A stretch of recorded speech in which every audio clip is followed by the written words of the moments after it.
നിവിൻ പോളിയും മമിത ബൈജുവും കേന്ദ്ര കഥാപാത്രങ്ങളാകുന്ന ബേത്ലഹേം കുടുംബ യൂണിറ്റ് ഗ്രാമീണ ക്രിസ്ത്യൻ പശ്ചാത്തലത്തിൽ പ്രണയവും കുടുംബബന്ധങ്ങളും നർമ്മവും ചേർത്തൊരുക്കിയ മനോഹരമായ ഫീൽഗുഡ് ചിത്രമാണ്. ഗിരീഷ് എ.ഡി. സംവിധാനം ചെയ്ത ചിത്രം പ്രേക്ഷകരെ ചിരിപ്പിക്കുകയും വൈകാരിക മുഹൂർത്തങ്ങളിലൂടെ കൊണ്ടുപോകുകയും ചെയ്യുന്ന 2.5 മണിക്കൂറിലേറെ നീളുന്ന ലളിതമായ ദൃശ്യാനുഭവം. കറുകുറ്റിയിൽ കാറ്ററിംഗ് സർവീസ് നടത്തുന്ന ജസ്റ്റിനും അയൽവാസിയായി എത്തുന്ന ആഷ്ലിയും തമ്മിലുള്ള ബന്ധമാണ് കഥയുടെ കേന്ദ്രം. ജസ്റ്റിനേക്കാൾ പ്രായം കുറഞ്ഞ ആഷ്ലിയോടുള്ള പ്രണയം നാട്ടിലും കുടുംബത്തിലും ഉണ്ടാക്കാവുന്ന പ്രതികരണങ്ങളെക്കുറിച്ചുള്ള ആശങ്കകൾക്കിടയിലും ഇരുവരും തമ്മിലുള്ള അടുപ്പം വളരുകയാണ്. പ്രായവ്യത്യാസമുള്ള പ്രണയത്തെ അതിരുകടന്ന നാടകീയതയില്ലാതെ പക്വമായ രീതിയിൽ അവതരിപ്പിക്കുന്നതാണ് ചിത്രത്തിന്റെ ശ്രദ്ധേയമായ പ്രത്യേകത. അങ്കമാലിയിലും പരിസരങ്ങളിലുമുള്ള കുടുംബങ്ങളുടെയും ഇടവക ജീവിതത്തിന്റെയും പശ്ചാത്തലത്തിലാണ് കഥ മുന്നേറുന്നത്. വ്യത്യസ്ത പ്രായത്തിലുള്ള പ്രേക്ഷകർക്ക് ഒരുപോലെ കണക്ട് ചെയ്യാൻ കഴിയുന്ന കഥാപാത്രങ്ങളാണ് തിരക്കഥയുടെ കരുത്ത്. ഗിരീഷ് എ.ഡിയും കിരൺ ജോസിയും ചേർന്നൊരുക്കിയ തിരക്കഥയിൽ രസകരമായ സംഭാഷണങ്ങളും പരസ്പരം ബന്ധിപ്പിക്കുന്ന കഥാപാത്രങ്ങളും ധാരാളമുണ്ട്. ആദ്യ പകുതി മികച്ച വേഗത്തിലാണ് മുന്നേറ്റം. അവസാന ഘട്ടത്തിലെത്തുമ്പോൾ ചിത്രം വീണ്ടും പ്രേക്ഷകരെ വൈകാരികമായി ചേർത്തുപിടിച്ച് സന്തോഷകരമായ അനുഭവത്തിലാണ് അവസാനിക്കുന്നത്.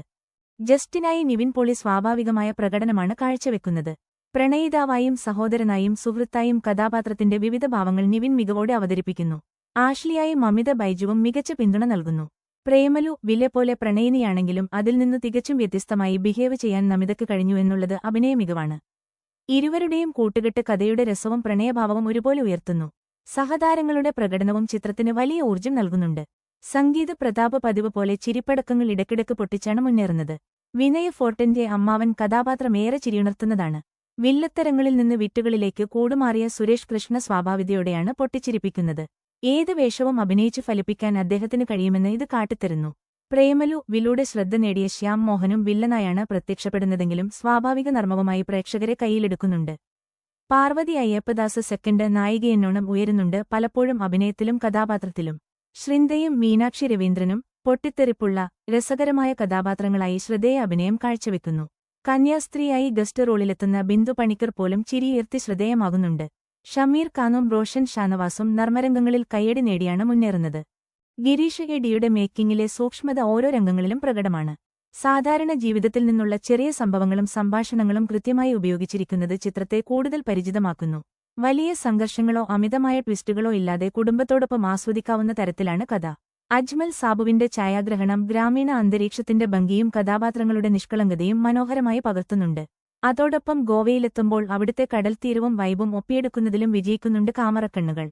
വിഷ്ണു വിജയന്റെ സംഗീതവും പശ്ചാത്തല സംഗീതവും ചിത്രത്തിന്റെ മൂഡ് നിലനിർത്തുന്നു. വിനായക് ശശികുമാറിന്റെ ഗാനവരികളും ശ്രദ്ധേയമാണ്. ആകാശ് ജോസഫ് വർഗീസിന്റെ എഡിറ്റിംഗ് ചിത്രത്തിന്റെ ഒഴുക്ക് നിലനിർത്തുന്നതിൽ നിർണായകമാണ്. ഫഹദ് ഫാസിൽ, ദിലീഷ പോത്തൻ, ശ്യാം പുഷ്കരൻ എന്നിവർ ചേർന്ന് ഫഹദ് ഫാസിൽ ആൻഡ് ഫ്രണ്ട്സിന്റെയും ഭാവന സ്റ്റുഡിയോസിന്റെയും ബാനറിലാണ് ഈ ഇഷ്ടചിത്രം നിർമ്മിച്ചിരിക്കുന്നത്. അടിയും ആക്ഷനും നിറഞ്ഞ ഓണക്കാല റിലീസുകൾക്കിടയിൽ പ്രണയവും നർമ്മവും കുടുംബബന്ധങ്ങളും നിറഞ്ഞ ശാന്തമായൊരു സിനിമാനുഭവമാണ് ബേത്ലഹേം കുടുംബ യൂണിറ്റ്. കുടുംബത്തോടൊപ്പം കാണാൻ കഴിയുന്ന ക്ലീൻ എന്റർടൈനർ എന്ന നിലയിൽ ചിത്രം പ്രേക്ഷകർക്ക് തൃപ്തി നൽകി ഓണക്കാലം തൂക്കിയെന്ന് പറയാം.